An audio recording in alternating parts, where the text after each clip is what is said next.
नमस्कार दोस्तों, एक बार फिर भारतीय मुद्रा का अवमूल्यन हुआ है और इंडियन करेंसी अमेरिकी डॉलर के मुकाबले लगभग 77.4% के अभी तक अपने सबसे न्यूनतम दर पर आ चुकी है। यानी कि अभी तक हिस्ट्री में कभी ऐसा नहीं हुआ कि अमेरिकी डॉलर 77.44 के ऊपर गया हो कभी। यह पहली मर्तबा है जब भारत की करेंसी अमेरिका के डॉलर के मुकाबले इतने नीचे गिरी है।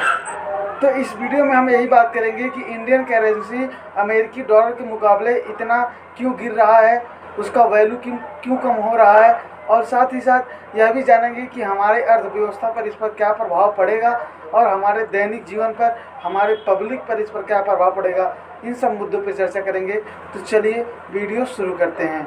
दरअसल इस स्थिति को जानने के लिए हमें सबसे पहले यह जानना जरूरी होगा कि अवमूल्यन होता क्या है। जब हम अवमूल्यन को जान लेंगे तब हम अपने आप यह जानेंगे कि मुद्रा का अवमूल्यन कैसे हो रहा है, भारत का जो करेंसी है वह डॉलर के मुकाबले इतना कमज़ोर क्यों हो रहा है। दरअसल मुद्रा अवमूल्यन का आशय अस्थायी विनिमय दर प्रणाली में हुए मुद्रा के मूल्य में गिरावट से है। रुपये से मूल्य ह्रास का मतलब होता है कि रुपया डॉलर के मुकाबले कमज़ोर हो रहा है। अगर हम इसे एक उदाहरण के रूप में समझें तो पहले $1 में 70 रुपये होता था, यानी कि $1 70 रुपये के बराबर होता था। अब एक अमेरिकी डॉलर 77.44 रुपये के बराबर हो गया है, जिसका अर्थ है कि डॉलर के मुकाबले रुपये का अवमूल्यन हुआ है।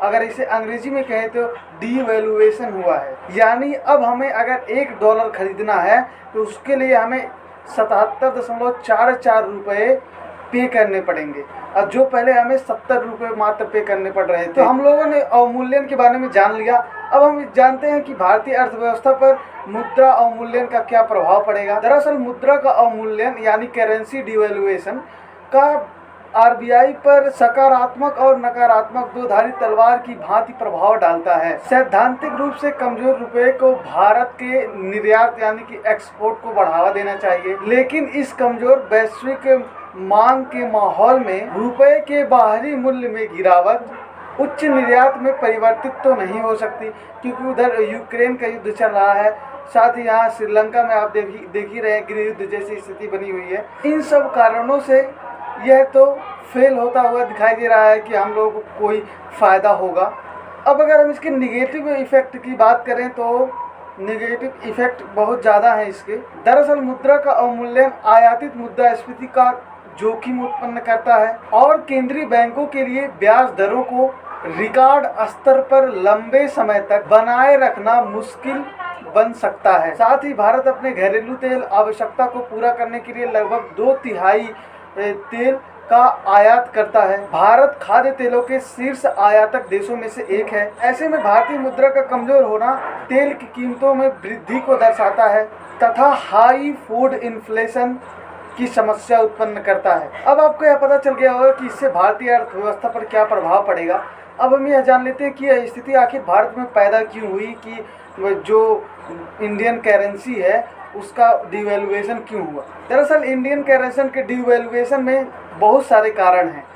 ग्लोबल इक्विटी मार्केट में सरकारी विक्रय, जो अमेरिकी फेडरल रिजर्व द्वारा ब्याज दरों में वृद्धि, यूरोप में हो रहे युद्ध, जो रसिया और यूक्रेन का युद्ध चल रहा है, साथ ही चीन में कोविड-19 में आए उछाल के कारण विकास संबंधित चिंताओं का वजह बना। इसके कारण मुद्रा का अवमूल्यन हुआ। साथ ही डॉलर का बहिर्वाह कच्चे तेल की उच्च कीमतों के बढ़ने का एक परिणाम है। इक्विटी बाजार में सुधार भी डॉलर के प्रतिकूल प्रवाह का कारण बनता जा रहा है, अर्थात डॉलर की कमी होती जा रही है। साथ ही इन्फ्लेशन से मुकाबला करने के लिए आरबीआई द्वारा सख्त मौद्रिक नीति को अपनाया जा रहा है, जो मूल्य ह्रास का कारण बना हुआ है। रुपये के मूल्य ह्रास से भारत पर और भारत की अर्थव्यवस्था पर बहुत ही गंभीर प्रभाव पड़ सकता है।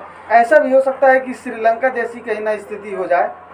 दरअसल रुपये के कमज़ोर होने से चालू खाता घाटा बढ़ेगा, साथ ही विदेशी मुद्रा भंडार में कमी जैसी स्थिति पैदा हो जाएगी जो इस समय श्रीलंका में है। अर्थव्यवस्था निश्चित रूप से कच्चे तेलों की ऊंची कीमतों और अन्य महत्वपूर्ण आयातों के कारण लागत जन्य इन्फ्लेशन की ओर बढ़ रही है। दरअसल लागत जन्य इन्फ्लेशन को अंग्रेजी में वेज पुश इन्फ्लेशन कहते हैं। यह स्थिति तब पैदा होती है जब मजदूर और कच्चे तेल की लागत में वृद्धि के कारण सभी कीमतों में वृद्धि हो जाती है। साथ ही कंपनी को उच्च लागत का बोझ पूरी तरह से उपभोक्ताओं पर डालने की अनुमति नहीं दी जाती है, क्योंकि इससे सरकारी लाभांश प्रभावित होता है और साथ ही साथ राजकोषीय घाटे पर भी सवाल उठने लगते हैं। तो मैं उम्मीद करता हूं कि आपको यह समझ में आ गया होगा कि मुद्रा का मूल्यह्रास क्या है और साथ ही इसके सकारात्मक और नकारात्मक प्रभाव भी समझ में आ गए होंगे और इसका संपूर्ण रूप से भारतीय अर्थव्यवस्था पर क्या प्रभाव पड़ेगा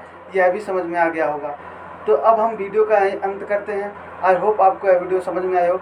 अगर यह वीडियो आपको समझ में आई है तो लाइक कर दीजिए, चैनल पर नए हैं तो सब्सक्राइब कर दीजिए। मिलते हैं जल्द ही नेक्स्ट वीडियो में, तब तक के लिए बहुत बहुत धन्यवाद।